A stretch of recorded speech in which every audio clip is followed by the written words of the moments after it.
नमस्कार, पर्पल भारत में आपका स्वागत है। आगामी 5 नवंबर को टोहाना में प्रदेश भर के सरपंचों की होने वाली रैली प्रदेश में ऐतिहासिक होगी। सरकार से कई दौर की बातचीत हो चुकी है, लेकिन सरकार की मंशा ठीक नहीं है। प्रदेश की 6228 पंचायतें एक मंच पर होगी।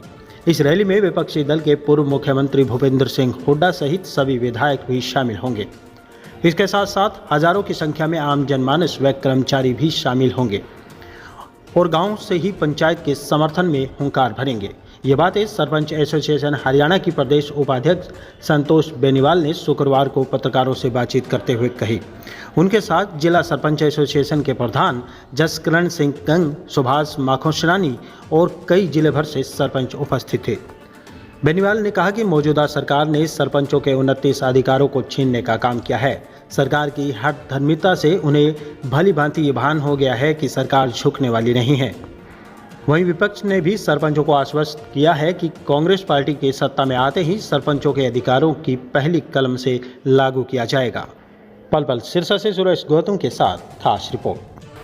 अपना पंचायती राज में खत्म करो, अपने कुछ लाग दे, सबका विरोध करो और लोकसभा चुनाव में और विधानसभा चुनाव में इस बार हरियाणा की पंचायत में कितनी ताकत है।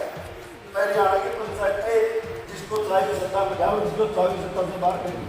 75% पॉपुलेशन की आपके अंदर रहती है।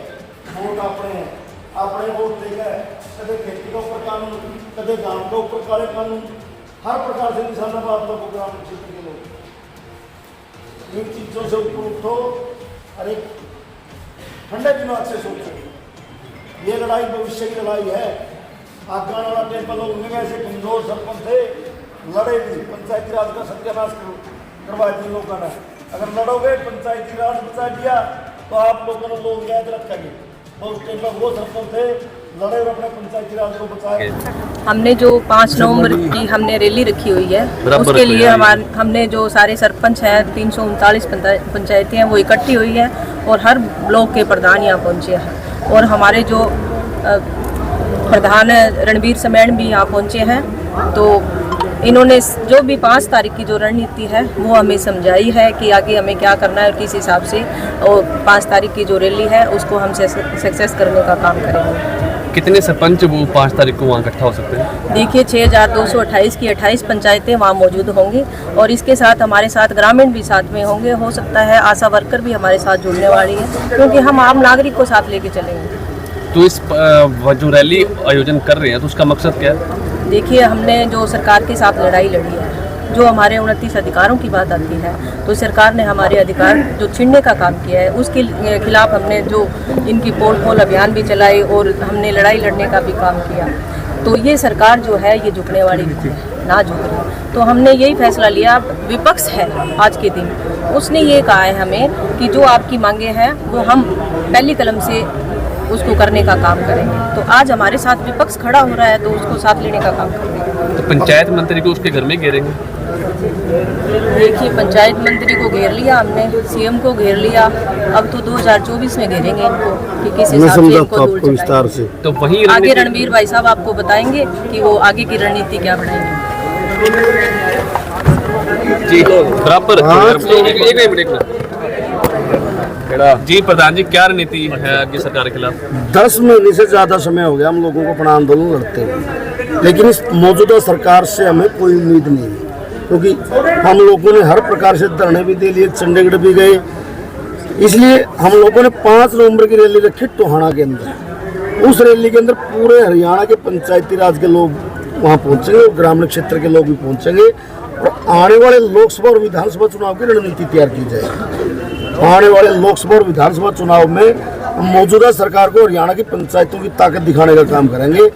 और आप देखना, किसी भी गांव के अंदर हरियाणा के अंदर इनके एजेंट भी नहीं मिलेंगे बूथों पर। हम इन लोगों को जो हमारे गांव देहात को बर्बाद करना चाहते हैं, पंचायती राज को खत्म करना चाहते हैं, हम इन लोगों को बिल्कुल सत्ता से बाहर करने का काम करेंगे। और 5 नवंबर को टोहाना के अंदर हरियाणा की एक ऐतिहासिक रैली होगी और जिसमें विपक्ष हमारा समर्थन करने के लिए आ रहा है। कौन आ रहा है विपक्ष से? विपक्ष कांग्रेस पार्टी के प्रदेश अध्यक्ष उदयभान जी, भूपेंद्र हुड्डा जी, दीपेंद्र हुड्डा जी और 30 के 30 कांग्रेस पार्टी के विधायक वो हमारे समर्थन में, हमारी मांगों का समर्थन करने के लिए, हमें समर्थन देने के लिए टोहाना आ रहे हैं 5 नंबर। देवेंद्र बबली का बयान है कि जो ई टेंडरिंग जो प्रणाली लागू की है वो सरपंचों के लिए फायदे के लिए है, तो आप फिर विरोध क्यों कर रहे हैं? जो पंचायत मंत्री है, इसको पंचायती राज एक्ट का कोई ज्ञान नहीं।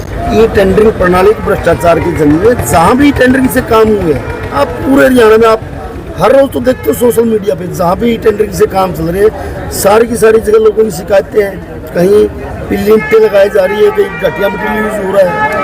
बिल्कुल पूरे हरियाणा प्रदेश का विकास रुका हुआ है और इन लोगों का टेंडरिंग, ई टेंडरिंग के माध्यम से ठेकेदारों के साथ और अधिकारियों के साथ मिलकर हरियाणा का जो पंचायती राज का बजट है उसको हड़पने की एक साजिश है। आज देखो तालाबों के नाम पर बहुत बड़ा गबन है ये। अधिकारियों को डराया धमकाया जा रहा है कि आपने ये टेंडर इस ठेकेदार को देना है और उससे पंचायत मंत्री और उसके भाई सीधा कमीशन लेते हैं। सीएम भी परसों दौरा कर रहे हैं सिरसा का, उसको लेके कोई है? सीएम साहब जहाँ भी जाते हैं वही विवाद होता है। आपके सरसा में आए वहाँ भी ये जन संवाद नहीं, जन विवाद का कार्य करते हैं। ना इनको सामाजिक ज्ञान है। एक हिसार के अंदर कोई मुलाकात की जाएगी सीएम साहब कल परसों यही होगी? देखो, हम लोगों ने मीटिंगें कर ली, लेकिन इन लोगों की मंशा साफ नहीं है। ये लोग पंचायती राज को खत्म करना चाहते हैं और जो पंचायती राज का बजट है उसके ऊपर इन लोगों की निगाहें हैं। ये हर प्रकार से प्रदेश को लूटने का काम कर रहे हैं। ये सरकार नहीं, एक चोरों लुटेरों का एक गिरोह है हरियाणा के अंदर जो हर प्रकार से प्रदेश को लूटने में लगा हुआ है। अब बातचीत नहीं होगी? अगर बातचीत क्या करें, वो घोषणा करते हैं। हम तो कहते हैं अगर सरकार को इतनी चिंता है और हरियाणा प्रदेश का विकास चाहते हैं, वो घोषणा करें कि पूर्ण रूप से पंचायती राज लागू करते हैं, उस संविधान के अंदर है। जरूरत ही नहीं है बातचीत करने की, ना अपना टाइम वेस्ट करना, हमारा टाइम वेस्ट करना। ठीक है। आज एक शपथ भी ली है सरपंचों ने, किस तरह की शपथ है? ये हर डिस्ट्रिक्ट के अंदर सब दिलवा रहे हैं अपने साथियों को। अगर पूर्ण पंचायती राज के अधिकार पंचायतों को नहीं दिए जाते तो मौजूदा लोकसभा और विधानसभा चुनाव के अंदर हम इन लोगों के खिलाफ वोटिंग करेंगे और वोटिंग करवाएंगे। ये आर पार की लड़ाई रहेगी आगे फिर? बिल्कुल आर पार की लड़ाई है। मौजूदा सरकार को हम दिखाएंगे कि हरियाणा की पंचायतों की क्या ताकत है। ठीक है सर, थैंक यू, धन्यवाद।